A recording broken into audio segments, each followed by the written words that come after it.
Start with the name of Allah, who is very kind and merciful. Today the topic of our presentation and discussion is Human Genome Project.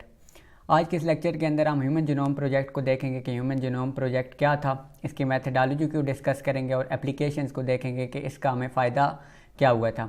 Basically ये एक ऐसा project था जिसमें इंसान के अंदर जितने भी जीन्स पाए जाते हैं उन तमाम जीन्स को कैलकुलेट करना और उनके फंक्शंस को चेक करना कि वो कौन सा फंक्शन परफॉर्म कर रहे हैं। तो ये एक 13 ईयर प्रोजेक्ट था। 1990 में स्टार्ट हुआ और 2003 में ये कंप्लीट हुआ था। टोटल कास्ट जो इस प्रोजेक्ट की थी वो $9 बिलियन थी और ये दो हमारे पास डिपार्टमेंट थे, एक US department of energy and एक नेशनल इंस्टीट्यूट ऑफ हेल्थ।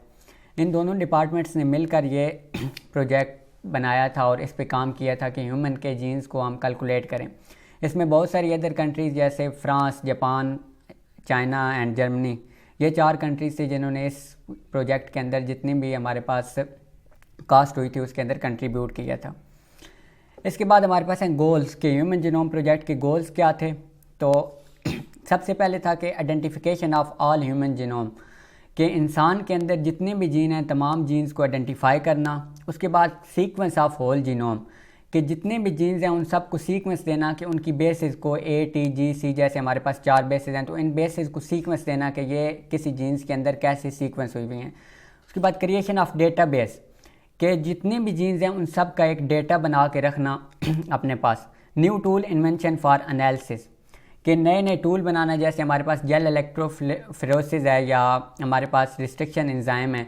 ये हमारे पास 2 टूल थे, ये टूल इन्वेंट हुए थे कि इसके ज़रिए हम जीन्स को जो है वो आइडेंटिफाई कर सकते हैं, उनके अंदर कोई हमने डिजीज़ चेक करनी है तो वो हम चेक कर सकते हैं। एथिकल शेयरिंग ऑफ डेटा, कि ये एथिक्स के मुताबिक होगा।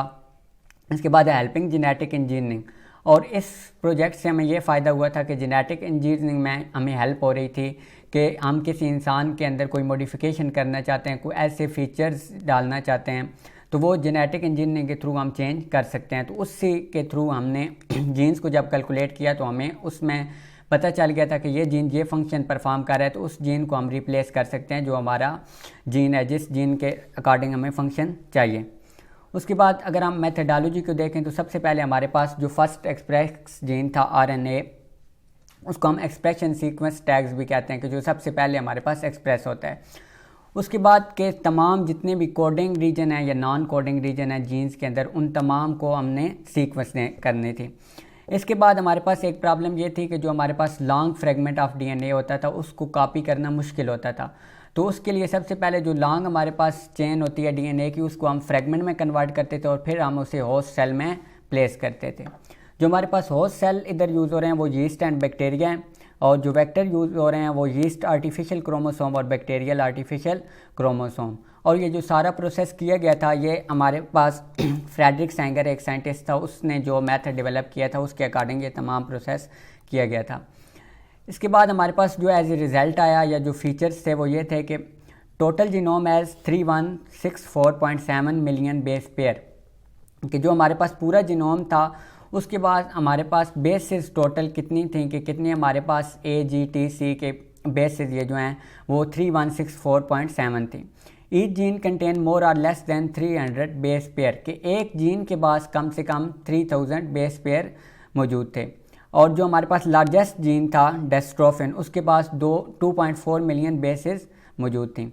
इसके बाद हमें ये पता चला कि जो 50% हमारे पास जीन्स हैं उनका कोई फंक्शन ही नहीं है, कि उनका फंक्शन अभी तक हमें मालूम नहीं हुआ, और सिर्फ 2% हमारे पास जीन ऐसे हैं जो प्रोटीन हमारी बॉडी के अंदर कोड कर रहे हैं। 99.9% human genome is similar in all human, कि तमाम इंसानों के अंदर 99.9% जो जीनोम है, जो जीन का सीक्वेंस है वो सिमिलर है, सिर्फ 0.01% जो है वो डिफरेंस है।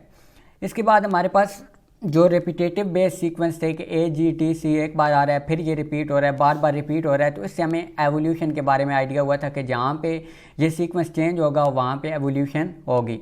इसके बाद हमारे पास जो क्रोमोसोम 1 था उसके पास मैक्सिमम जीन थे 2968 और क्रोमोसोम Y के पास सबसे कम जीन थे 231।